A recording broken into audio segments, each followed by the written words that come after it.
Welcome back. ఏపీలో ఎన్నికల రోజు ఆ తర్వాత జరిగినటువంటి హింసా ఘటనలకు సంబంధించి 2 రోజులు పర్యటించి 3 జిల్లాల్లో 2 రోజులు పర్యటించినటువంటి స్పెషల్ ఇన్వెస్టిగేషన్ టీం నివేదిక రూపొందించి నిన్న డీజీపీ హరీష్ గుప్తాకు అందించినటువంటి విషయం మనకు తెలిసిందే. ఆ నివేదికలో మొత్తం పల్నాడు, తిరుపతి, అనంతపురం ఈ 3 జిల్లాల్లో 33 చోట్ల అల్లర్లు, 1370 మందిపై ఎఫ్ఐఆర్ నమోదు, 124 మంది అరెస్ట్, 94 మందికి నోటీసులు అందించినటువంటి విషయం తెలియజేశారు. అయితే ఇందులో ముఖ్యంగా అంటే అల్లర్లు జరుగుతాయని తెలిసి కూడా కొంతమంది నిర్లక్ష్యంగా వ్యవహరించారు అని చెప్పేసి ఆ నివేదికలో తెలియజేసినట్టుగా తెలుస్తోంది. ఇంకా కొన్ని సెక్షన్స్ మార్చేటువంటి వాటికి సంబంధించి కూడా సిఫార్సు చేసినట్టు తెలుస్తోంది. మరి గెస్టులు రెడీగా ఉన్నారు, మాట్లాడదాం. మల్లెల లింగారెడ్డి గారు, మాజీ ఎమ్మెల్యే టీడీపీ నుంచి. నమస్తే అండి. నమస్తే అండి. నారాయణమూర్తి గారు, వైసీపీ అధికార ప్రతినిధి. విల్సన్ గారు, బీజేపీ అధికార ప్రతినిధి. కృష్ణాంజనేయులు గారు, సీనియర్ జర్నలిస్ట్. నమస్తే అండి, వెల్కమ్ టు ద డిబేట్. ముందుగా నారాయణమూర్తి గారు, మీరే చెప్పాలి, నిన్న జరిగినటువంటి అంటే ఇచ్చినటువంటి నివేదికలో, స్పెషల్ ఇన్వెస్టిగేషన్ టీం ఇచ్చినటువంటి నివేదికలో ఇందులో కుట్ర కోణం ఉంది అనేది క్లియర్ గా చెప్పినట్టు అనిపిస్తోంది. అంటే అల్లర్లు జరుగుతాయి, హింస జరుగుతాయని తెలిసి కూడా అధికారులు నిర్లక్ష్యంగా వ్యవహరించారు అని చెబుతున్నారు. మేము ఈ విషయం ముందే చెప్పామమ్మా. ఏదైతే అల్లర్లు జరిగిన ప్రాంతాలు ఉన్నాయో అక్కడ జరిగిన పరిణామాలు దృష్టిలో పెట్టుకొని ఎలక్షన్ కమిషన్ కానివ్వండి, డీజీపీకి కానివ్వండి కంప్లైంట్ ఇవ్వడం జరిగింది. మేమేదైతే కంప్లైంట్ ఇచ్చామో అదే విధంగా ఇవాళ వాళ్ళ విచారణలో కూడా తేలడం జరిగింది. నేను చెప్పాం, రాష్ట్ర వ్యాప్తంగా ఎక్కడైతే మరి ప్రతిపక్షాలు కంప్లైంట్ చేసి మరి కూడా కొంతమంది ఆఫీసులు మార్చారో, ఆ మార్చిన తర్వాత మార్చిన ప్లేసుల్లోనే ఆ అల్లర్లు జరగడం, మార్చిన చోట్ల ఎలక్షన్ ప్రశాంతంగా జరగడం, పోలింగ్ ప్రశాంతంగా జరగడం అందరూ చూశారు. మీరు కూడా దాన్ని చూస్తూనే ఉన్నారు. అంటే క్షేత్రస్థాయిలో ఎవరైతే పోలీసులు ఉన్నారో వాళ్ళు మెతక వైఖరి అవలంబించడం వల్ల కుట్రకోణం అక్కడే, కుట్రకోణం దాగి ఉన్నదే అక్కడ. మార్చిన చోట్ల కావాలనే వాళ్ళు మరి కొంత వాళ్ళ ఫేవర్ గా వ్యవహరించడం, దారుణాలు జరుగుతూ ఉంటే చూస్తూ ఉండడం, పోవడం, లా అండ్ ఆర్డర్ ని వాళ్ళ కంట్రోల్లో చేయకపోవడం, కొంతమంది తొత్తులుగా మారడం, దీనివల్ల ఈ కుట్రకోణం, ఈ అల్లర్లు అన్ని కొట్టాళ్ళు కానివ్వండి, ఈ ఏవైతే తగలబెట్టడాలు కానివ్వండి, లేదంటే దాడులు కానివ్వండి, ఇవన్నీ కూడా జరిగిన క్రమాన్ని వివరించడం జరిగింది. దాని ప్రకారమే మరి ఇవాళ విచారణలో కూడా ఆ నిజాలన్నీ బయటకు వస్తా ఉన్నాయి. కేసులు నమోదు చేస్తా ఉన్నారు. కొన్ని తప్పుడు కేసులు పెట్టిన విధానాన్ని కూడా చెప్పడం జరిగింది. అంటే కొత్తగా వచ్చినటువంటి అధికారులకు అక్కడ ఉన్నటువంటి వాళ్ళు, ముందు నుంచి ఉన్నటువంటి వాళ్ళు సహకరించలేదు, సహాయ నిరాకరణ చేశారు. అందుకే వాళ్లకు దానిపైన అంటే ముఖ్యంగా పాయింట్స్ ఏవైతే కీలకమైనటువంటి పాయింట్స్ ఏరియాస్ ఉంటాయో వాటి పట్ల నిఘా పెట్టేటువంటి విషయంలో అక్కడ ఆల్రెడీ చేస్తున్నటువంటి కింది స్థాయి అధికారులు ఉంటారు కదా, వాళ్ళు సరిగా సపోర్ట్ చేయలేదు. అదే కొంతమంది ఏదైతే అధికారులు లోపాయికారిగా కొంతమందితో టైఅప్ అయ్యారో, వాళ్ళు ఫేవర్ చేయాలని చూసారో, దాంట్లో అనేక కోణాలు కూడా ఉన్నాయి. అవన్నీ మనం చెప్పడం కూడా భావ్యం కాదు. అనేక కోణాలు వెళ్ళి చూసాయి. కుట్ర కోణాలు వెళ్ళి చూసాయి. ఆ కుట్ర కోణాల ద్వారానే ఇవాళ చేంజ్ అయిన ఆఫీసర్స్ ఏ విధంగా వ్యవహరించారు, దాంట్లో భాగంగా మరి లోపాయికారి ఒప్పందం కానివ్వండి, లేదంటే వాళ్ళు అండర్స్టాండింగ్ కానివ్వండి, ఇంకోటి కానివ్వండి, దాని ద్వారా ఈ అల్లర్లోకి సహకరించడం, కేవలం ఒక పార్టీను, ఒక వర్గాన్ని బేస్ చేసుకొని అల్లర్లు చేయడం, బీసీ, ఎస్సీ, ఎస్టీ మైనార్టీల మీద ఈ అల్లర్లు, ఈ దాడులు జరగడం జరిగింది. ఇప్పుడు అక్కడ గురజాలలో చూస్తే అక్కడ ఊరు వదిలేసి మొత్తం ఈ బీసీ, ఎస్సీ, ఎస్టీ సంబంధించిన ఏవైతే నాయకులు ఉండి, లేదంటే కార్యకర్తలు ప్రజలు కానివ్వండి, వాళ్ళు ఊరు తీసిపోయిన సందర్భం. వాళ్ళకి సంబంధించిన మహిళలు కూడా ఇంట్లో దూరి ఇళ్లలో పడి మరి కొట్టే కార్యక్రమం చేస్తే వాడు కూడా భయభ్రాంతులకు గురై మరి టెంపుల్లో పోయి ఆ టెంపుల్లో దాక్కున్న కార్యక్రమం. ఆ టెంపుల్ దగ్గర కూడా అయితే స్పెషల్ ఇన్వెస్టిగేషన్ టీం ఏదైతే విచారణ చేస్తుందో దానిపై విపక్షాలు కూడా పలు అనుమానాలు వ్యక్తం అసలు మాచర్ల లాంటి ప్లేస్ కి ఎందుకు వెళ్లలేదు, అక్కడ పెద్ద ఎత్తున హింస చెలరేగినటువంటి క్రమంలో అని చెప్పేసి వాళ్ళు పలు అనుమానాలు వ్యక్తం చేస్తున్నారు.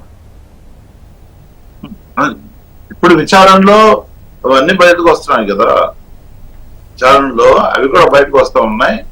ఇప్పుడు ఎవరైతే లోపల సహాయ సహకారాలు అందించారు, మేము నిన్న డీజీపీ సిట్ ను కూడా కలవడం జరిగిందాం. మీరు చూశారు, సిట్ ని కలిసి మేము ఏం చెప్పామంటే కాల్ డేటా కూడా తీయండి, కాల్ డేటా తీస్తే ఇంకా ఇంకొన్ని విషయాలు బయటకు వచ్చే అవకాశం ఉంది. మీరు విచారణ చేశారు లోకల్ గా, ప్రజలు ఎవరైతే ఉన్నారో ప్రజల కార్యకర్తలు వీళ్ళందరినీ కూడా విచారణ చేశారు, వాళ్ళు అన్ని కోణాల్లో కూడా విచారణ చేశారు.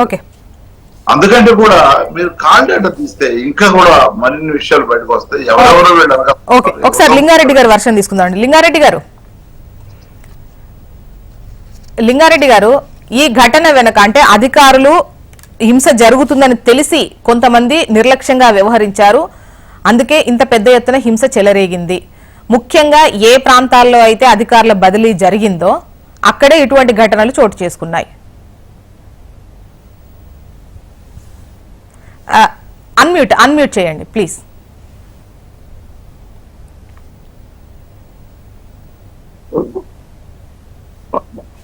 అందరు కూడా తెలుసు, ఇప్పుడు పల్నాడు ప్రాంతంలో కానీ తాడిపత్రి ప్రాంతం కానీ అవి మొదటి నుంచి కూడా ఎన్నికలు ఉన్నప్పుడు ఎన్నికలు లేనప్పుడు కూడా సమస్యాత్మకమైనటువంటి ప్రాంతాలే. తర్వాత తిరుపతిది వచ్చేసి అంతకుముందు గత పార్లమెంట్ ఉప ఎన్నికల్లో ఎన్ని వేల సంఖ్యలో దొంగ ఓట్లు వేసినారు. తర్వాత కలెక్టర్ ఆఫీస్ లోనే మరి కలెక్టర్ ఐడి తీసుకొని దాంట్లోనే దొంగ ఓట్లన్నీ చేర్చినారు. దానికి రెవెన్యూ అధికారులను కానీ కలెక్టర్ కూడా ఎన్నికల సంఘం బాధ్యుడిగా చేసినటువంటి విషయం తెలుసు.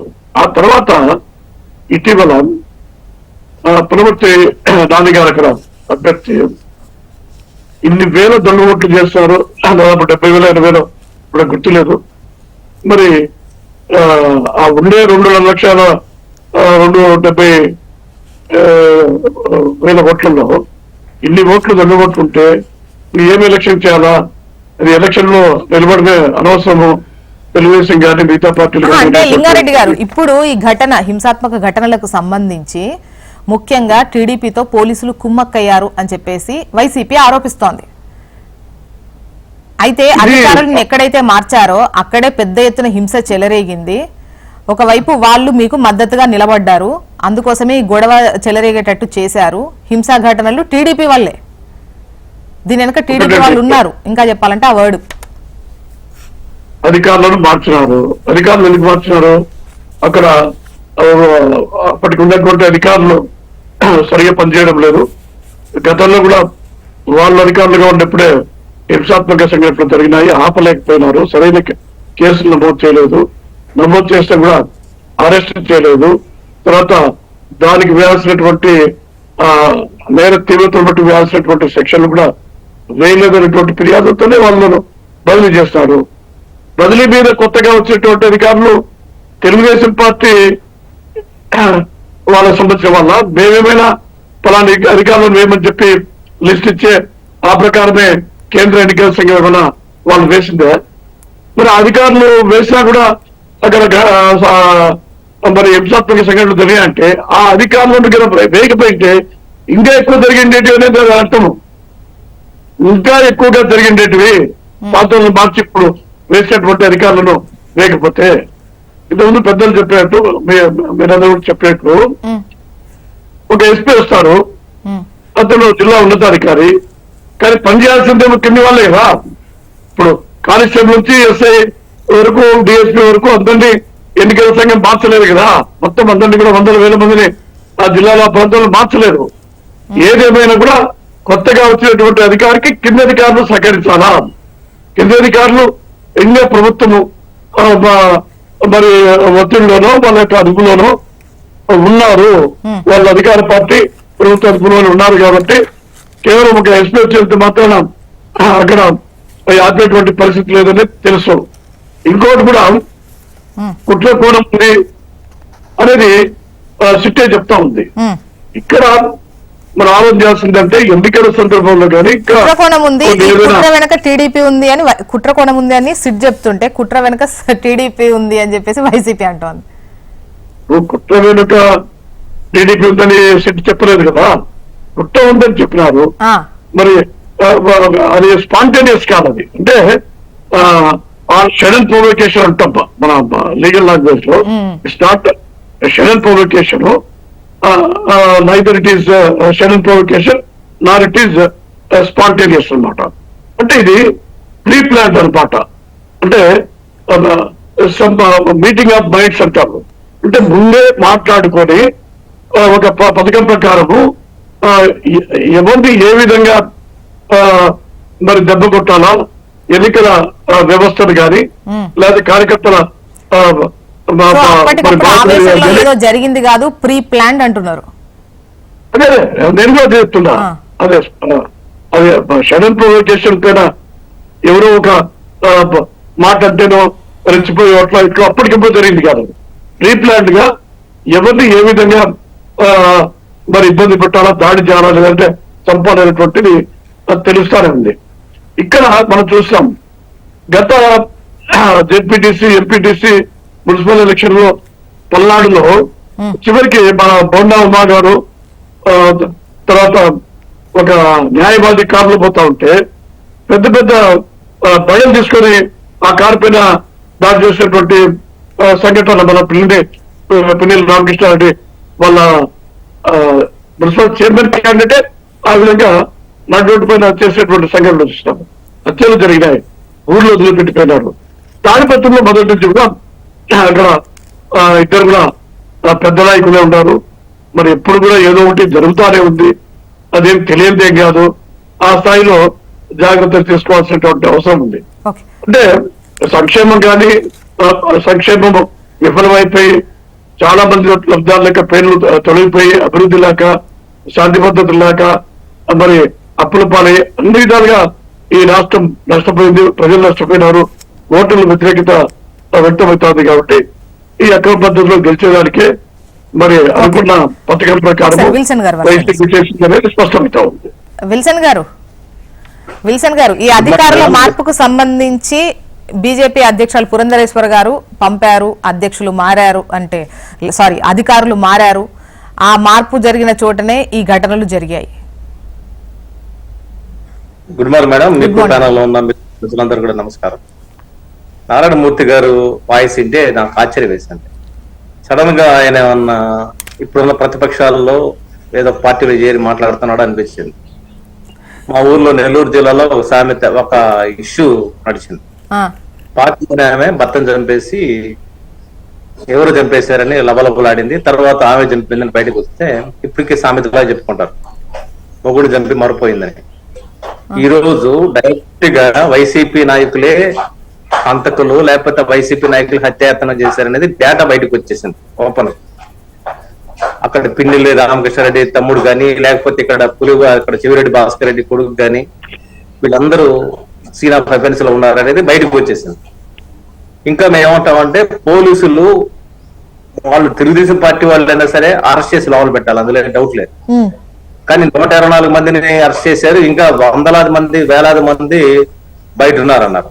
కానీ ఇక్కడ పోలీసు వ్యవస్థ అట్రప్లేకపోవడానికి కారణం ఏంటంటే కేవలం మరి గతంలో ఉన్న డీజీపీ సంబంధించి ఎవరైతే అధికారులు నియామకం చేశారో కింది స్థాయి వాళ్ళకు సంబంధించిన వాళ్ళు ఇంకా మూలాలు ఉన్నాయి. ఎస్పీ కంట్రోల్లో లేని పరిస్థితిలోకి వెళ్ళిపోయింది. అంటే లోకల్ గా ఉండే నాయకులు ఎక్కడైనా సరే లోకల్ గా ఉండే ఎస్ఐఓ సిఐఓ వీళ్ళు ఇమీడియట్ గా రియాక్ట్ అవ్వాలా. అంటే ఇమీడియట్ గా రియాక్ట్ కాకుండా కారణం ఏంటంటే మళ్ళీ జగన్మోహన్ రెడ్డి గారు వస్తారు అన్న ఉద్దేశంతో బహుశా వాళ్ళు ఏదన్నా భయం గుప్పిట్లో బతుకుతున్నారని అనిపిస్తుంది. ఆంధ్రప్రదేశ్ లో అసలైన బాధ్యత ఎవరంటే పోలీసులే. ఎప్పుడైతే జగన్మోహన్ రెడ్డి గారు ముఖ్యమంత్రి అయ్యారో అప్పటి నుంచి పోలీసులు వాళ్ళు ఏం చెప్తే చేయాలని డిసైడ్ అయ్యారు. అసలు వాళ్ళు కాకి బట్టలు వదిలేశారు, వైసీపీ కండవాలు వేసుకుని తిరుగుతున్నారు. కాబట్టి ఈ రాక్షసత్వాన్ని అన్నిటి కారణం కూడా వైసీపీ గోండాలు, వైసీపీ నాయకత్వం చేసిన వాళ్ళు అర్థమైపోతుంది. అక్కడ పిన్నెలు కానీ ఇక్కడ జీవిరెడ్డి వారసులు. ఎందుకంటే ఆ సుత్తులు పెట్టుకుని తిరిగింది ఎవరు? ఇంతకు ముందు మాచర్లలో అంత పెద్ద దూలం వేసి ఆయన కొట్టితే ఆయన తీసుకెళ్లి చైర్మన్ చేశారు. ఎందుకంటే జగన్మోహన్ రెడ్డి గారి పాలన అంతా కూడా అరాచకమయం, అశాంతి, కల్లోలం అనేది రాష్ట్రంలో ప్రజలకు తెలుసు. మేమేమంటామంటే ఒకవేళ తెలుగుదేశం పార్టీ వాళ్ళు తాడిపత్రిలో ఇంకో దగ్గర అప్పర్ హ్యాండ్ తీసుకున్నారు అనుకోండి, అరెస్ట్ చేయండి, మాకు అభ్యంతరం లేదు. బీజేపీ ఏం కోరుకుంటుందంటే ఎవరు తప్పు చేసినా ఖచ్చితంగా శిక్షించాలి. అది టీడీపీ, వైసీపీ, ఈవెన్ బీజేపీ అయినా సరే ఖచ్చితంగా అరెస్ట్ పెట్టాలి, సందేహం లేదు. కానీ దారుణం ఏంటంటే జగన్మోహన్ రెడ్డి గారి ఏలుబడిలో మరి ఉన్న అప్పుడు డీజీపీ గారు కానీ లేకపోతే సిఎస్ గారు కానీ ఇప్పుడు ఇటువంటి ఘటనల్లో ఈ గొడవల్లో ఖచ్చితంగా మేము చెప్పగలుగుతాం బీజేపీ ఇన్వాల్వ్మెంట్ పెద్దగా ఉండదని. కాకపోతే టీడీపీ, వైసీపీ ఆ లైన్స్ వేరుంటాయి. సో మీరు కూటమిలో ఉన్నారు కాబట్టి ఒకవేళ అంటే కొన్ని ఘటనలు అటు కొన్ని ఘటనలు ఇటు ఉన్నటువంటి క్రమంలో అయినా కూడా ఓవరాల్ గా ఖచ్చితంగా వైసీపీ అనాలి కాబట్టి కాదు మేడం, ఈ సంఘటనలన్నిటికి కూడా ఎవరైపు వేళ్ళు చూపిస్తున్నారు వైసీపీ సంబంధించిన నాయకులు. ఇదంతా జగన్మోహన్ రెడ్డి గారు డైరెక్ట్ చేశాడని మేము చెప్పాం. కానీ ఆ పార్టీ వాళ్ళు ఏంటంటే అరాచకం, ఇన్సెక్యూరిటీలకు పోయారా లేకపోతే మేమే మళ్ళీ వస్తాం అనుకుని అహంభావంతో పోయారా? ఏదైనా సరే ఇట్లా తెగబడ్డము, దాడులు చేయడము, ఇళ్లలోకి పోవడము ఎవరు చేసినా తప్పే, అందులో సందేహం లేదు. అందులో ఈ వైసీపీ చేసింది అనేది డాక్యుమెంటేషన్ బయటకు వచ్చేసింది, ఆ సిట్టు ఖచ్చితంగా బయటకు వచ్చింది. ఇంకా నేనేమంటానంటే సిఎస్ ని బదిలీ చేయకపోవడం అనేది ఎలక్షన్ కమిషన్ చేసిన ఒక హిస్టారికల్ బ్లండర్. చరిత్రలో ఎప్పుడైనా సరే మనం మాట్లాడుకోవాల్సి వస్తే జవహర్ రెడ్డి గారి నట్టని కంటిన్యూ చేయడం అనేది ఒక చారిత్రక తప్పిదం ఎలక్షన్ కమిషన్ చేసింది అంటా నేను. ఇక్కడ ఇది రాజకీయాలు కాదు. ఎందుకంటే సిఎస్ కంట్రోల్లోనే డీజీపీ ఉంటాడు, అదేవిధంగా ఎస్పీలు ఉంటాయి, కలెక్టర్లు ఉంటారు, కలెక్టర్ల కంట్రోల్లో ఎస్పీలు ఉంటారు. ఇప్పుడు ఇంత అరాచకం జరిగితే ఆయన నచ్చిన వాళ్ళు కొద్దిమంది కలెక్టర్లు అట్టే ఉంచేశాడు, నచ్చిన వాళ్ళు బదిలీ చేశాడు. నివేదిక ఇచ్చింది ఎవరు? ఖచ్చితంగా సిఎస్ ఇచ్చిన డైరెక్షన్సే నడిచాయి. మేమేమంటామంటే ఇండిపెండెంట్ గా నడవాల్సిన అవసరం ఉంది. ఇంకా చెప్పాలంటే ఈ సిట్ వల్ల ఇమీడియట్ గా ఉరుగుతుంది నాకైతే సందేహమే. ఒక రిటైర్డ్ జడ్జి చేత ఈ సంఘటన మొత్తం మీద విచారణ చేస్తేనే న్యాయం జరుగుతుంది. ఈ సిట్ అంటే స్టాండ్ అంటే ఇప్పుడు వాళ్ళు అసలు అక్కడ మాచర్లో పోలేదని అంటున్నారు. ఎందుకు చేస్తున్నారు? ఎందుకు విచారణ చేయడం లేదు? ఎవరు కంట్రోల్ లో ఉన్నారు? మీరు కనబడుతుంది కదా, మాచర్లో ఎందుకు బాలేదు? నల్లమల్ల ఎవరు ఆయన్ని అక్కడ ఉండే లోకల్ ఎమ్మెల్యే లేకపోతే ఆయన సంబంధించిన బ్రదర్ ని ఎందుకు అరెస్ట్ చేయలేదు? చెవిడి భాస్కర్ ఎందుకు అరెస్ట్ చేయలేదు? వాళ్ళ తమ్ముడిని ఎందుకు, వాళ్ళ బిడ్డని ఎందుకు అరెస్ట్ చేయలేదు? ఇవన్నీ కనబడుతున్నాయి కదా. నేరుగా డైరెక్ట్ గా సీనియర్ అఫెన్స్ ఉన్న వాళ్ళు అరెస్ట్ చేయకుండా ఒక రకంగా చెప్పాలంటే జగన్మోహన్ రెడ్డి భాషలో వెళ్ళి వీకింది ఏంటి? కానీ ఇది తప్పది. పోలీసు వ్యవస్థ ఈ రోజు దారుణంగా దిగజారిపోయింది ఆంధ్రప్రదేశ్ లో. మళ్ళీ వాళ్ళ ట్రాక్ లో రావడానికి నాకు తెలిసి ఇంకో 1 year పడుతుంది, 1 year పడుతుంది. అందుకని ఈ కక్షలు కార్పొరేట్ రేపొద్దున ఉమ్మడి మా పార్టీ సంబంధించిన తెలుగుదేశం అధికారంలోకి వచ్చిన ఈ హత్య రాజకీయాలు జరగకూడదు. అదే జరిగితే ఏముందంటే మళ్ళా చరిత్ర పునరావృతమైన రేపు వాళ్ళు పడకపోతే వీళ్ళు పడిపోతే రెండు రోజుల సిట్ ఇచ్చిన నివేదికకు సంబంధించి ఒకసారి కృష్ణాంజనేయులు గారు వర్షం తీసుకుందాం. కృష్ణాంజనేయులు గారు నమస్తే అండి. ఫ్యామిలీ మెంబర్స్ అందరికి కూడా నమస్కారం. నమస్తే అండి. 2 రోజులు సిట్టు దర్యాప్తు తర్వాత తేలినటువంటి స్పష్టమైనటువంటి అంశం ఏంటి అని అంటే ఎంతమంది పాల్గొన్నారు, ఇంకా నిందితులు ఎంతమందిని అరెస్ట్ చేయాలి, ఇవన్నీ ఒక అంశం అయితే పోలీసుల నిర్లిప్తత, నిర్లక్ష్య వైఖరి, అదే విధంగా పోలీసులు కొన్ని పార్టీలకి కొన్ని చోట్ల కొమ్ము కాశారు అనేటువంటిది సిట్ తేల్చినటువంటి అంశం.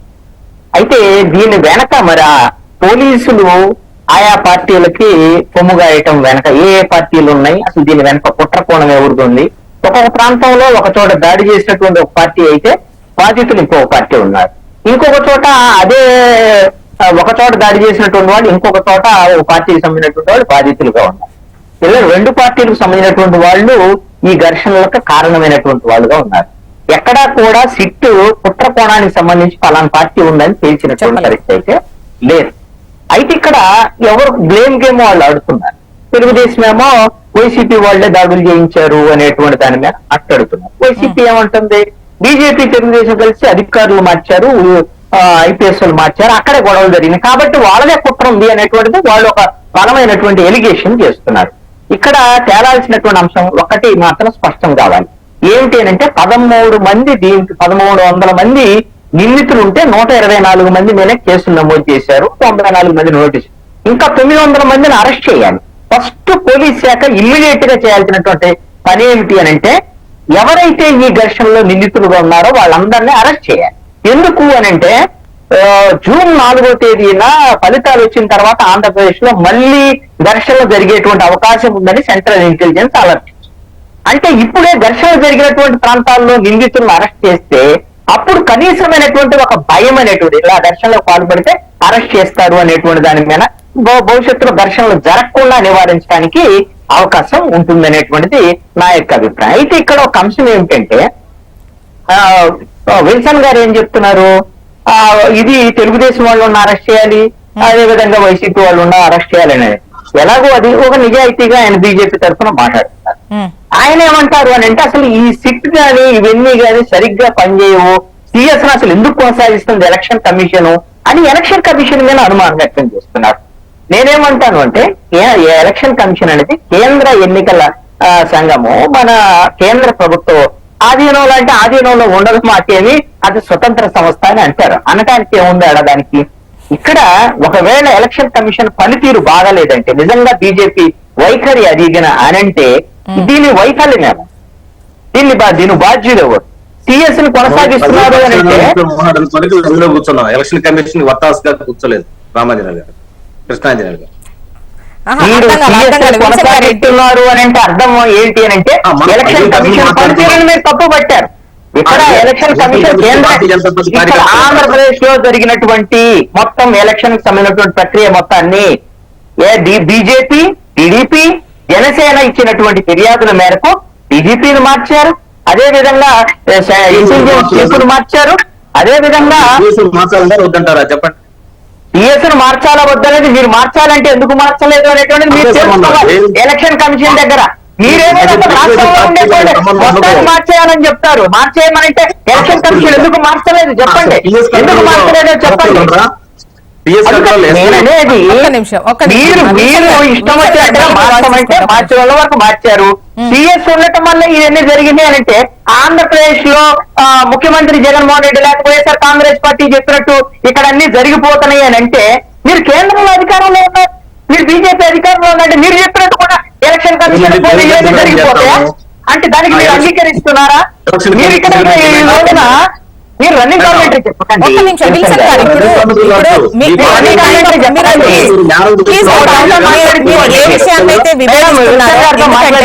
అందరూ చెప్పేది ప్రజలకు అర్థం కావాలంటే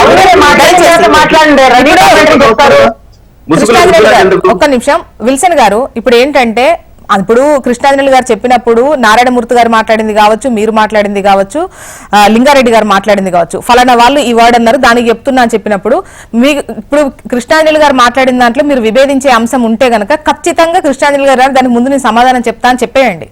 ఎందుకంటే మీరు జూమ్ కాల్స్ లో ఉన్నప్పుడు ఏంటంటే ప్రజలకు మీరు మాట్లాడేది పూర్తి స్థాయిలో వెళ్ళాలి అంటే ఒకేసారి మాట్లాడితే అది క్లబ్ అయిపోద్ది. ప్లీజ్ దయచేసి కృష్ణాంజలి గారు కంప్లీట్ చేయండి. ఇక్కడ ఒక అంశం కీలకం అండి, ఎందుకంటే రాష్ట్రంలో ఎన్నికలు చాలా ప్రశాంతంగా జరిగాయి, ఎన్నికల పోలింగ్ సంబంధించినటువంటి ఘర్షణలు లేవు, ఒక చోట కూడా రీపోలింగ్ లేదు. ఈ రోజున పోస్ట్ పోల్ వైలెన్స్ అనేటువంటిది జరిగింది. ఇది మనం ఒకసారి సమీక్షించుకోవాల్సినటువంటి అవసరం ఉంది. పోలీసు శాఖ పనితీరులో వాళ్ళ సమర్థత లేకపోవటం వల్ల పోస్ట్ పోల్ వైలెన్స్ జరగలేదు అనేటువంటిది ఇప్పుడు జరిగినటువంటి ఈ సిట్ దర్యాప్తులో తేలినటువంటి అంశము. అది పోలీస్ అధికారులు లేకపోతే కింది స్థాయి సిబ్బంది నిర్లక్ష్యంగానే నిర్లిప్తత కానివ్వండి, లేకపోతే కూడా కుట్ర కోణంలో భాగస్వాములు అయ్యారు అనేటువంటిది ఇక్కడ కీలకమైనటువంటి అంశంగా వచ్చింది. ఇప్పుడు ఈ కుట్ర కోణంలో భాగస్వాములైనటువంటి పోలీస్ అధికారులు కానీ వీళ్ళందరూ మీద ఎస్పీల మీద కొంతమంది సస్పెండ్ చేశారు, ఐఏఎస్లని బదిలీ చేశారు, ఐపీఎస్ బదిలీ చేశారు, బదిలీ చేసినటువంటి మాట. నేనేమంటానంటే పోలీసులు కుట్ర కోణంలో భాగస్వాములు అయితే వాళ్ళ మీద కూడా ఎఫ్ఐఆర్లు కట్టాలి, వాళ్ళ మీద కూడా ఎఫ్ఐఆర్ కట్టి వాళ్ళను కూడా ఖచ్చితంగా నిందితులుగా చేర్చి విచారించాల్సినటువంటి అవసరం ఉంది. ఎందుకు అనంటే ఇలాంటి పోస్ట్ పోల్ వైలెన్స్ కలిగితే పోలింగ్ సంబంధించిన వైలెన్స్ లో పోలీస్ వ్యవస్థ అనేటువంటిది భాగస్వామ్యం అవ్వటం అనేటువంటిది చాలా ఆందోళన కలిగించేటువంటి అంశం. ఇది ప్రజాస్వామ్యానికి ఉపయోగపడుతుంది. అది ఎవరు తెర మీద ఉన్నటువంటి వాళ్ళు తెలుగుదేశం వాళ్ళ, జనసేన వాళ్ళ, బీజేపీ వాళ్ళ అనేటువంటిది ఖచ్చితంగా ఎలక్షన్ కమిషన్ దాని మీద స్పష్టమైనటువంటి అవసరం అనుకుంటే ఇప్పుడు విల్సన్ గారు అడిగారు కదా, ఆ రిటైర్డ్ డీజీపీతో అవసరమైతే ఒక డీజీపీ స్థాయి అధికారితో విచారణ జరిపించండి. ఖచ్చితంగా మంచి డిమాండ్. దాని మీద ఎలక్షన్ కమిషన్ ని మీరు ఒప్పించండి. మీరు ఎలక్షన్ కమిషన్ కి మీ బీజేపీ అధ్యక్షురాలు పురంధేశ్వరి వెళ్ళి రిప్రజెంట్ చేయండి. ఎవరైతే ఈ కుట్రకోణంలో భాగస్వాములుగా ఉన్నారో ఆ పోలీసుల మీద ఖచ్చితంగా చర్యలు తీసుకోండి అని చెప్పేసి వాళ్ళ వాళ్ళని సస్పెండ్ చేయడమే కాదు, వాళ్ళని ఇప్పుడు కృష్ణాంజలి గారు, కృష్ణాంజలి గారు, వాళ్ళు వేరే అలాంటి వాళ్ళు ఉంటే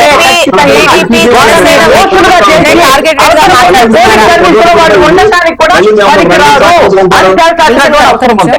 ఇప్పుడు కృష్ణాంజలి గారు, అంటే మీరు మాట్లాడేది కేవలం only BJP, TDP, Janasena target గానే మాట్లాడుతున్నారు. వైసీపీని మీరు ఏం అనట్లేదు, వాళ్ళ తప్పే లేదన్నట్టుగా మీరు మాట్లాడుతున్నారు అని అంటున్నారు విల్సన్ గారు. ఇక్కడ ఒక అంశం అండి, ఎవరు తప్పు ఉంటే ఇప్పుడు కుట్రకోణం అనేది బీజేపీ వాళ్ళు ఏం చెప్తున్నారు, బీజేపీ వాళ్ళు ఏం చెప్తున్నారండి, తెలుగుదేశం వాళ్ళని వైసీపీ వాళ్ళని అరెస్ట్ చేయండి, మా వాళ్ళు ఎవరు లేరు అని అంటారు. మీ వాళ్ళు అసలు ఎవరు ఉన్నారు అసలు గ్రౌండ్ లో, మీకేం ఓట్లు ఉన్నాయని, మీరేం దర్శనాలకు వెళ్తారని ఊరికి కైకుండా మాటలు చెప్తారు. ఆ కుట్రకోణాన్ని చేస్తారు. కృష్ణాంజలి గారు, మనం బ్రేక్ తీసుకున్నాం, మళ్ళీ రిటర్న్ వచ్చినాం కూడా. నారాయణమూర్తి గారు మళ్ళీ మాట్లాడించండి మేడం. ఎక్కడి నుంచి మాట్లాడించారు? ఓకే, నారాయణమూర్తి గారు, ఇప్పుడు ఈ సిట్ మీద కూడా విపక్షాలు పలు అనుమానాలు వ్యక్తం చేస్తున్నాయి. పోలీసుల ప్రమేయం ఉంది అంటారు. క్షేత్రస్థాయిలో ఉన్నటువంటి వాళ్ళు వైసీపీకే సపోర్టెడ్ గా ఉన్నారు, ఈ కుట్రకోణం అంతా వైసీపీదే అని చెప్పేసి కూటమంటోంది. ఇప్పుడు మనం అంటే పూర్వపరాలు పరిశీలిస్తే మనకు అర్థమవుతుంది కదా ఏం జరిగింది, ఎవరెవరిని మార్చారు, ఎవరు ప్రోద్బలం వల్ల మార్చారు, ఎవరు కంప్లైంట్ ఇస్తే మార్చారు, మార్చిన తర్వాత ఏం జరిగింది. ఆ ఘటనలన్నీ కూడా కళ్ళకు కట్టినట్టుగా ఇప్పుడు కూడా కనిపిస్తా ఉన్నాయి. మార్చిన తర్వాత ఘటనలు జరిగిన తర్వాత మళ్ళీ మనం ఏం చెప్పాము, డీజీపీకి కానివ్వండి, ఎలక్షన్ కమిషన్ కానివ్వండి, చెప్పిన తర్వాత మళ్ళీ మార్చక ముందే జరిగాయి. విచారణ జరిగిన తర్వాత మేము చెప్పిన దానికి దాని టాలీ అయిందా లేదా మీకు తెలిసిపోతుంది కదా. మళ్ళీ తెలుస్తా ఉంది ఎవరు కంప్లైంట్ ఇచ్చారు, మీరే చెప్పారు, నేను చెప్పరా, అది మీరే చెప్పారు కంప్లైంట్ ఇచ్చింది ఎవరని. ఆ కంప్లైంట్ బేస్ చేసుకుని ఎవరెవరిని మార్చారు మీరే చెప్పారు. మార్చిన తర్వాత ఘటనలు ఏ విధంగా జరిగాయి అవి కూడా మీరే వివరించారు, విశ్లేషణలు వివరించారు, మీరు వివరించారు, ఆ లింగారెడ్డి గారు కూడా వివరించారు.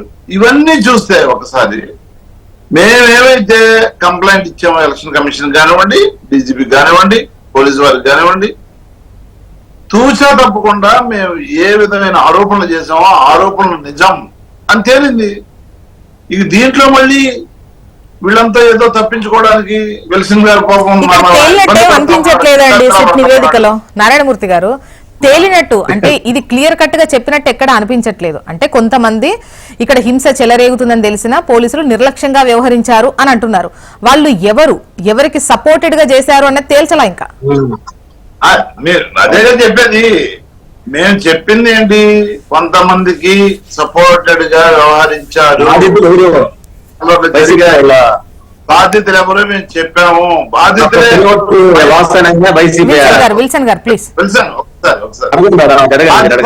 వచ్చి అది ఒకసారి రాగప్ప, నువ్వు మాట్లాడినప్పుడు నేను మాట్లాడలేదు, పర్లేదు, అదేముంది, చాలాసేపు ఉంది ఇంకా టైం. ఎంత మాట్లాడినా కూడా ఈ మ్యాటర్ పెద్ద ఇది కాదు, మనం మాట్లాడొచ్చు. నేనేమంటానంటే ఎవరి కొమ్ము కాశారో కూడా మనం చెప్పాము క్లియర్ గా. కులాల ప్రాతిపదిక కూడా తీసుకొచ్చారు. ఒక సమాజ వర్గం వారు బాధ్యతలుగా ఉంటే వాళ్ళని ఓదార్చడానికి వెళ్ళినప్పుడు కూడా వాళ్ళని పరిశీలించడానికి వెళ్ళడానికి అక్కడ లోకల్ ఎమ్మెల్యే కానివ్వండి, లీడర్లు కానీ వెళ్తే ఉన్మాదంతో, అహంకారంతో అని చెప్పొచ్చు, మీరు ఇక్కడికి వస్తారా, మా సామాజిక వర్గాన్ని మీరు పరామర్శిస్తారా అనేటటువంటి అత్యంత దారుణంగా మానవీయత కోల్పోయి మళ్ళీ దాడులు తెగబడి వాళ్ళ అమ్మని పరిగెట్టించి రోడ్లలో వెళ్తే అక్కడ చూస్తే నిజంగా ఏ విధంగా జరిగిందనేది కూడా సాక్ష్యాధారాలు ఇచ్చాం మనం. ఏదో ఆరోపణ చేయడమో లేదంటే కల్పితంగా చెప్పడం. మీ అంత పెద్ద స్థాయిలోనే మీరెట్లా ఇచ్చారో ఆధారాలు వాళ్ళు అంతకు మించి ఇస్తున్నామని చూపిస్తున్నారు. మీరే వాళ్ళెలా మాకు కనిపిస్తోంది. నేనేమంటానంటే ఇవ్వనివ్వండి, ఆధారాలు ఇస్తే దాంట్లో క్లియర్ గా అరెస్ట్ చేసిన తర్వాత, ఫైండ్ అవుట్ చేసిన తర్వాత, విచారణ జరిగిన తర్వాత ఎవరెవరు ఉన్నారు, ఏ వర్గానికి చెందిన వారు, ఏ విధంగా చేశారు బయటకు వస్తుంది కదా, ఇవ్వనివ్వండి అంటున్నా. మేము Okay. తూచా తప్పకుండా చెప్పిందంతా కూడా, ఆ, నేను చెప్పింది తూచా తప్పకుండా మేము ఆరోపణ చేసింది, మేము కంప్లైంట్ చేసిన దాంట్లో ఏవైతే అంశాలను పొందుపరిచామో ఆ అంశాల ప్రకారం ఇవాళ విచారణలు అన్ని బయటకు వస్తా ఉన్నాయి. ఉమ్, బయట భయభ్రాంతులు గురి చేశారు. వాళ్ళు వీడియోలు కూడా ఇచ్చారమ్మా, వాళ్ళు వీడియోలు బయటకు వచ్చాయి, వాటిని కూడా ఆధారంగా తీసుకున్నారు. ఎక్కడెక్కడ ఏ ప్రాంతంలో ఏ విధంగా వీళ్ళు ప్రలోభాలు గురి చేశారు, ప్రోత్సహించారు హింసని. విల్సన్ గారు అంటున్నారు సిట్ మీద కూడా నమ్మకం లేదు, మీరు సిట్ అంటే సిట్టు, స్టాండ్ అంటే స్టాండ్ అన్న విధంగా వాళ్ళు వ్యవహరిస్తారు, అందుకోసమే ఆ నివేదిక మీద మనకు నమ్మకం లేదంటున్నారు. మేడం బాధితులందరూ లేకపోతే ఇంకొక పార్టీ వాళ్ళే కదా. విల్సన్ గారు మీ వాయిస్ ఖచ్చితంగా తీసుకుంటా ప్లీజ్. తప్పించుకోవడానికి ఇప్పుడు తప్పు చేసిన వాడు తప్పించుకొని పారిపోవడం చూస్తాడా, లేదు తప్పు చేసిన వాడు నేనే తప్పు చేశానంటాడు. దొంగ దొంగని పారిపోయినట్టుగా ఉంది కానీ వ్యవహారం దొంగ ఒప్పుకుంటాడా నేను దొంగతనం చేశానని. ఓకే చూడాలి, తేలాలి, తేలే వరకు ఎవరు దొంగ ఎవరు దొర అనేది తేలదు. కానీ లింగారెడ్డి గారు ఒకటండి, ఆ, ఎన్నికల వ్యవస్థ, ఎన్నికల సంఘం అనేది మనం ఇంతకుముందు చూసినాము. ఆ, అప్పుడు ఏకసభ్య ఎన్నికల సంఘం ఉంటే తర్వాత మళ్ళా త్రిసభ్య ఎన్నికల సంఘాన్ని పెట్టారు. ఎన్నికల సంఘం అనేది దానికి సపరేట్ పోలీసులు కానీ, సపరేట్ మిలిటరీ కానీ, సపరేట్ అధికారులు కానీ ఉండరు. ఉమ్, రాష్ట్రానికి సంబంధించి వాళ్ళు ఉండరు. ఉన్నటువంటి వ్యవస్థను వాడుకోవడం తప్ప వాళ్ళకు వేరే గత్యంతరం లేదు. ఉన్నటువంటి వ్యవస్థ ఎట్లుంటుంది, అది వైసీపీ లాంటి పార్టీ అధికారంలో ఉండేటప్పుడు వాళ్ళకు కావాల్సినటువంటి పనులు అధికారులతో చేయించడము, వాళ్ళపైన చర్యలు తీసుకోవాల్సినటువంటి పరిస్థితి వస్తే చర్యలు తీసుకోకుండా ఉండడము, వాళ్ళ కోసం పనిచేసినటువంటి అధికారులకు ప్రమోషన్లు ఇవ్వడము, మంచి పోస్టింగ్లు ఇవ్వడము, లేదు వైసీపీ ప్రభుత్వంలో చాలా వరకు నిజాయితీతో పనిచేసినటువంటి ఏపీ వెంకటేశ్వరరావు లాంటి డీజీ స్థాయి అధికారులు కూడా 5 సంవత్సరాలు కూడా పోస్టింగ్ కూడా పెట్టడము, ఆయన రిటైర్మెంట్ దగ్గర ఉన్నా కూడా ఆయనకి చివరికి సస్పెన్షన్ లోనే రిటైర్మెంట్ కావాల్సినటువంటి పరిస్థితి కల్పించడము, ఇవన్నీ కూడా ఏమవుతుందంటే మేము అధికారంలో ఉన్నాము, తిరిగి వస్తాము, అధికారంలోకి తిరిగి వస్తామనేటువంటి భ్రమను కల్పించడంతో ఈ కింది అధికారులంతా కూడా పై అధికారులు, అది పై అధికారులకు ప్రభుత్వం పోలీస్ అధికారులు అనుకుంటున్నారా మళ్ళీ వైసీపీ వస్తుంది, సో ఇప్పుడు సపోర్ట్ చేస్తే వచ్చేటువంటి ప్రభుత్వంలో భ్రమలు కల్పిస్తాం, వాళ్ళకు భ్రమలు కల్పించి వీళ్ళు వీరు ఎన్నికల్లో భ్రమలు కల్పిస్తారు. వీరి ఎన్నికల్లో మీరు మా అభ్యర్థులు గెలిపించండి, మీకు ఏమైనా సరే మీరు ఎంత పెద్ద తప్పు చేసినా పర్వాలేదు, మీకు శిక్షలు ఉండవు, శిక్షలు ఉంటాయి, మీకు కావాల్సిన చోటికి మరి మీకు పోస్టింగ్ ఇస్తాము, మీరు అవినీతిగా క్రమంగా డబ్బులు సంపాదించుకున్నా కూడా మీ పైన చర్యలు ఉండవు అనేటువంటి ధీమా కూడా వాళ్ళని కల్పిస్తున్నారు. ప్రభుత్వం వస్తారనేటువంటి భ్రమలు కల్పిస్తున్నారు. కాబట్టి అది ఇంకొకటి ఏంటంటే ముఖ్యమంత్రి వైఖరికి తక్కువ రాకుండా ఇప్పుడు సిఎస్ కానీ డీజీపీ కానీ లేదు ఇది పద్ధతి కాదు, ఇది విధంగా చేయకూడదు, ప్రభుత్వము మనము పరిపాలన వ్యవస్థ దెబ్బతింటుంది, పార్టీకి కానీ ప్రభుత్వానికి కానీ చెడ్డ పేరు వస్తుందని డీజీపీ సిఎస్ తో ఎవరు కూడా ముఖ్యమంత్రికి సర్ది చెప్పేటువంటి పరిస్థితి, సలహాలు ఇచ్చేటువంటి పరిస్థితి లేదు. కాబట్టి తప్పైనా ఒప్పైనా అది రాజ్యాంగ వ్యతిరేకమైన, చట్ట వ్యతిరేకమైన, అనైతికమైన ఏవైనా సరే విధ్వంసమైన పర్వాలేదు రాష్ట్రము, అది ముఖ్యమంత్రే కాదు, ముఖ్యమంత్రి కూడా డైరెక్ట్ గా చెప్పడు, ముఖ్యమంత్రి కింద ఉండేటువంటి వాళ్ళు చెప్తే రాష్ట్ర అధికారులు పాటించాల్సినటువంటి విధిలేనటువంటి పరిస్థితి. ఎప్పుడైతే డీజీపీ సిఎస్ లాంటి పెద్ద అధికారులే మరి రాష్ట్ర ప్రభుత్వం తప్పుడు ఆదేశాలను పాటిస్తారు అన్నప్పుడు కింద ఎస్ఐ కానిస్టేబుల్ ఏం చేస్తారు చెప్పండి.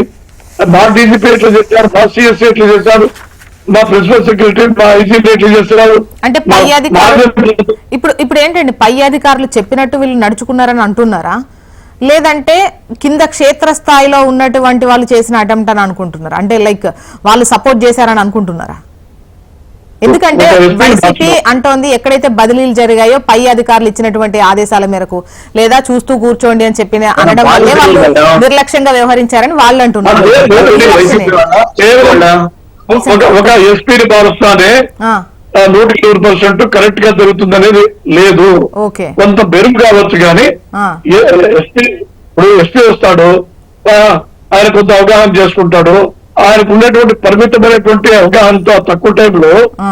మరి ఆ కింది వాళ్ళను వాళ్ళ గుణగణాలను వాళ్ళ గుణశీలాలను పరిశీలించి డిఎస్పీ ఎట్లా సిఐ ఎట్లా అని కనుక్కునేటువంటి పరిస్థితి ఉండదు. కాకపోతే అక్కడ వీళ్ళు ఒక అక్రమాలకు ఆ కింద అధికార పార్టీ వాళ్ళ యొక్క చెప్పు చేతులు అలవాటు పడ్డారు కాబట్టి అలవాటు అనేది 24 గంటల్లో 45 గంటల్లో అదే కొంత పెరిగినటువంటి పరిస్థితి. ఇప్పుడు పల్నాడులో కానీ తిరుపతిలో కానీ లేకపోతే అనంతపురం జిల్లాలో కానీ అధికారులు చక్కగా లేదని మార్చమని చెప్పేంత వరకే కదా ప్రతిపక్షాల పని. ఇక పలానా అధికారులు ఏమని చెప్పి మేము చెప్పలేం కదా, మేము చెప్పిన ఎన్నికల కమిషన్ వేయదు కదా. మరి మార్చిన చోటనే గెలవడం జరుగుతున్నాయంటే అది అది వితండవాదం. అది మార్చిన చోటనే గెలవడం జరుగుతున్నాయంటే ఆ పాత అధికారులు ఉంటే ఇంకా ఎక్కువ జరిగేది దాని అర్థం అనమాట. కాబట్టి తెలుగుదేశం పార్టీ దాడులకు పాల్పడింది, కుట్రలు చేసింది అనేటువంటి విషయం సిట్ చెప్పలేదు. 11 మంది ఉంటే 100 మందిని అరెస్ట్ చేస్తే అది కాదని వీటికి అరెస్ట్ చేయాలా, తీసుకోవాలా? విల్సన్ గారు ఒకవైపు టీడీపీ అని గానో లేదంటే వైసీపీకి సంబంధించిన వాళ్ళని పలానా పార్టీకి సపోర్ట్ చేశారు అని చెప్పలేదు. కానీ పోలీసుల నిర్లక్ష్యము అనేది ఉంది దీంట్లో. ఒక విధంగా కొన్ని సందర్భాల్లో కుట్ర కోణము అని చెప్పేసి కూడా అంటే ప్రీ ప్లాన్డ్ ఉన్నట్టుగా చెప్పారు కానీ ఫలానా అని సపోర్ట్ చేయలేదు. ఈవెన్ పోలీసుకు సంబంధించి ఉన్నారు చూసారా సిట్లోనే ఈ విధంగా నివేదికలో తేలింది వాళ్ళే అని చెప్పేసి అంటున్నారు. ఒకవైపు అంటే ఇచ్చినటువంటి నివేదికను బట్టేమో మీకు ప్లస్ గా కనిపించింది అని అంటున్నారు. At the same time SIT పైన అనుమానాలు వ్యక్తం చేస్తున్నారు. ఎట్లా చూడాలి మేము? మేడం, జేసీ దివాకర్ రెడ్డి వైసీపీ కార్యకర్త, పులివర్తి వాసు వైసీపీ కార్యకర్త, ఇంకా మాచర్లో బాధితులందరూ వైసీపీ కార్యకర్తలే. నిజమే, వాళ్ళని టీడీపీలే కొట్టారు, కరెక్టే. అంటే కనీసం మనం డిబేట్ చేసేటప్పుడు ఫ్యాక్ట్స్ ఉండాలి కదా మేడం. నేనేమంటానంటే బాధితులందరూ అక్కడ టీడీపీ వాళ్ళు అయినప్పుడు వైసీపీ వాళ్ళు ముద్దాలుగా ఏమవుతారు? ఈ వైసీపీ వాళ్ళకి సపోర్ట్ చేసింది ఎవరు? 100% చీఫ్ సెక్రటరీ సపోర్ట్ తో నడిచింది అంటానికి నడిచిన ఏవి వెంకటేశ్వర ఉదంతమే. కోర్టు డైరెక్షన్ ఇచ్చిన ఎలక్షన్ కమిషన్ జరిపేటప్పుడు కూడా ఆయన పోస్టింగ్ ఇవ్వలేదు. ఎందుకంత క్రూరత్వం, ఎందుకంత దారుణంగా వ్యవహరిస్తున్నారు? కాబట్టి నేనేమంటానంటే ఇంతకుముందు వెళ్ళిపోయిన డీజీపీ గారిని కానీ ఇప్పుడున్న సిఎస్ గారిని కానీ ఖచ్చితంగా వాళ్ళని విచారించాలా ఎలక్షన్ కమిషన్. ఎందుకంటే వాళ్ళ హయాంలో జరిగిన దారుణాలు దుర్మార్గాలు అన్నింటినీ కూడా విచారించాలి. ప్రజలు ముఖ్యం అండి, రాజకీయ పార్టీలు ముఖ్యం కాదు, ఏ పార్టీ ముఖ్యం కాదు. ప్రజల కోసం మనం ఏం చేస్తున్నాం? తప్పు చేస్తే మీరు శిక్షించండి. నేనైతే బీజేపీ కార్యకర్త అక్కడెక్కడన్నా అరాచకాలు చేసినా మీరు శిక్షించండి. బీజేపీ గ్రౌండ్ లో లేదు, ఈ అహంకార పూర్తమైన భాష వద్దు. బీజేపీ గ్రౌండ్ లో ఉందో లేదో నరేంద్ర మోడీ గారు ఈ దేశానికి ఏం చేస్తున్నారో దేశంలో ప్రజలందరూ తెలుసు. మనం ఏమైనా దేశం ఉంటే ఇంకో సబ్జెక్టులు మాడుకోవచ్చు. ఇక్కడ నేనేమంటానంటే ఖచ్చితంగా ఈ అంశాల్లో వైసీపీ వైపు వేడి చూపిస్తున్నాయి. సిట్ గారు ఏం చేసిందంటే సిట్ స్టాండ్ చేసింది. ఎక్కడ కూడా వాళ్ళ గోడ మీద పిల్లలకు నివేదిక ఎవరికి కావాలా? తప్పు చేసినాడు ఎవరు వాడిని శిక్షించాలా? చివరి భాస్కర్ రెడ్డి కొడుకున్నాడంటే అతను అరెస్ట్ చేయాలా? పిన్నెల రామకృష్ణ రెడ్డి తమ్ముడు ఉన్నాడంటే అరెస్ట్ చేయాలా? ఏం అరెస్ట్ చేయకుండా మీరు ఏమి ఇచ్చారు నివేదిక? ఎవరికి కావాలా నివేదిక? ఎవరికి కావాలండి? ఎవరు ఈ నివేదిక తయారు చేసే ముందు ఎవరి దగ్గరికి వెళ్ళింది? అది ఖచ్చితంగా సిఎస్ దగ్గరికి వెళ్ళి ఉంటది. సిఎస్ ఇప్పుడు నేనేమంటానంటే బోన్లో నిలబడ్డ వ్యక్తి సిఎస్. వ్యక్తిగత మాకేమి ఆయన మీద కోపం లేదు. రాజశేఖర క్లియర్ గా ఈ పాయింట్ మాట్లాడండి ప్లీజ్ ప్లీజ్. అదే మాట్లాడతా కాదు విల్సన్ గారినే మాట్లాడమనండి. ఉపన్యాసం వల్ల ఉపయోగం లేదు కదా, ఆయనే మాట్లాడమనండి. నేను ఒకటే పాయింట్ చెప్తా అడుగుతాను ఆయన. ఒకటి ఏంటంటే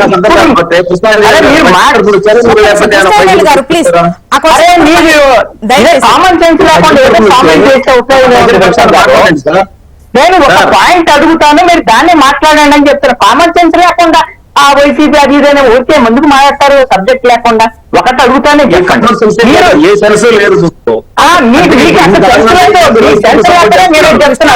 ఒకటి నేను ఒకటి అడుగుతాను, విల్సన్ గారు, మీరు ఇప్పుడు మీరు మాట్లాడిన దాని మీద స్టాండ్ అయ్యారా? నా దర్శనం నేను చెప్తున్నాను. అవును, నా వర్షన్ నేను చెప్పినప్పుడు కూడా మీరు చెప్పారు కదా, రన్నింగ్ కామెంటరీ చెప్పారు కదా. ఏంటి మీకు రన్నింగ్ కామెంటరీ చెప్పాను? ఒక పాయింట్ చెప్తాను వినండి. ఒక పాయింట్ చెప్పిన తర్వాత మీకు సమాధానం చెప్పండి కావాలి. మీరు ఇప్పుడు ఏదైతే చెప్పారో అన్నిటికీ కట్టుబడి మీ రాష్ట్ర అధ్యక్షురాలు పురంధేశ్వరి ఎలక్షన్ కమిషన్ దగ్గరికి వెళ్ళి డీజీపీని ఎంక్వైరీ చేయండి, సిఎస్ మీద ఎంక్వైరీ చేయండి, సరిగ్గా చేయలేదనేటువంటి దాని మీద సిట్టింగ్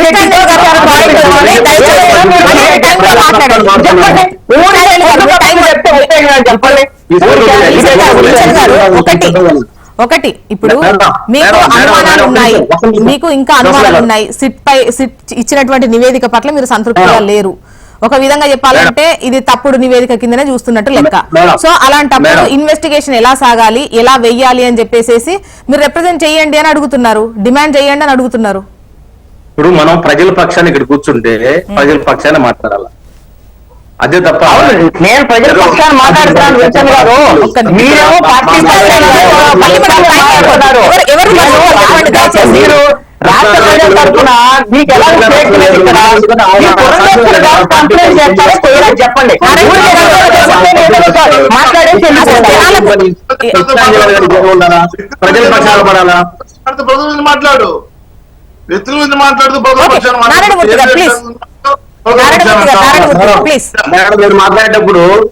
మీరు మాట్లాడేటప్పుడు వాళ్ళు చెవులు మాత్రమే పనిచేయాలా? ఒక నిమిషం ఆగమనండి.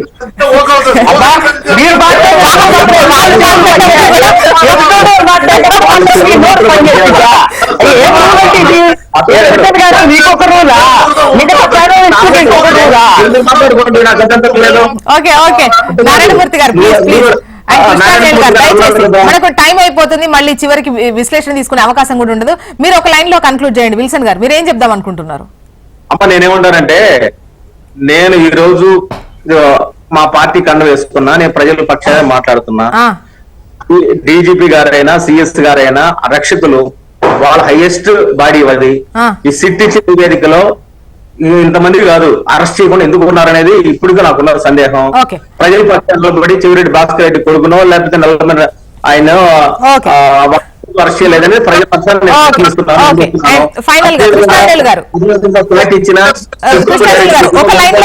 చేయగలుగుతారా? మీరేం చెప్దాం అనుకుంటున్నారు? ముఖ్యంగా ఈ నివేదిక పైన స్పష్టత అయితే లేదు, ఫలానా వాళ్ళు ఉన్నారు, ఫలానా వాళ్ళు ఫలానా వాళ్ళకి సపోర్ట్ చేశారు అన్నటువంటిది ఏదీ లేదు. కాకపోతే ఇన్ని కేసులు నమోదయ్యాయి, ఇంతమందిని అరెస్ట్ చేశారు, ఇంతమందిని అదుపులోకి తీసుకున్నారు, లైక్ కొంతమందికి నోటీసులు ఇచ్చారు, ఇవి మాత్రమే చెప్పినటువంటి క్రమం కనిపించింది. అంటే సెక్షన్లు మార్చాలి, కొన్ని ఇటువంటి సజెషన్స్ ఉన్నాయి అందులో. ఇది తప్ప అంటే దీనికి సంబంధించి ఒక లైన్ లో మీరు ఏం చెప్పగలుగుతారు? సిట్ విషయంలో విల్సన్ గారి యొక్క అభ్యంతరము, ఆయన యొక్క అనుమానాలు ఖచ్చితంగా నేను సపోర్ట్ చేస్తున్నా అండి. నేనేమంటానంటే, మీరు కేంద్రంలో అధికారంలో ఉన్నారు, మీరు ఆంధ్రప్రదేశ్ లో ప్రతిపక్షంలో భాగస్వామిగా ఉన్నారు. మీ రాష్ట్ర అధ్యక్షురాలు ఏ విధంగా అయితే ఇంతకు ముందు డీజీపీని మాత్రమే సిఎస్ ని మాత్రమే ఒక పెద్ద లేఖ రాశారో, ఇప్పుడు కూడా అదే తరహాలో బాధ్యతాయుతంగా కేంద్ర ఎలక్షన్ కమిషన్ కి లేఖ రాయండి. లేఖ రాసి ఈ విధంగా అవసరమైతే హైకోర్టు సిట్టింగ్ వ్యక్తితో విచారణ జరిపించండి. ఈ సిట్ కాదు, ఏది కాదు, ఇది న్యాయం జరగాలి, భవిష్యత్తులో ఇలాంటి ఘర్షణలు జరగకూడదు, దీనికి కుట్ర కనుక ఎవరున్నారు ఏంటో తేలాది. కోర్టుకు సంబంధించి ఏ విధంగా ఉంటుంది, ఏం జరగబోతుంది అన్నటువంటి ఉత్కంఠ అయితే ఉంది. దానికి సంబంధించి కూడా భద్రత మరింత కట్టుదిట్టంగా ఉండాలని కూడా సజెస్ట్ చేశారు వాళ్ళు. And thank you so much అండి డిస్కషన్ లో పార్టిసిపేట్ చేసినందుకు. లింగారెడ్డి గారు, విల్సన్ గారు, నారాయణమూర్తి గారు, కృష్ణాంజనేయులు గారు, థ్యాంక్ యూ అండి. ఇది వాటి న్యూస్ అనాలిసిస్. చూస్తూనే ఉండండి హెచ్ఎం టీవీ. వార్త ఆగదు, నిజం దాగదు.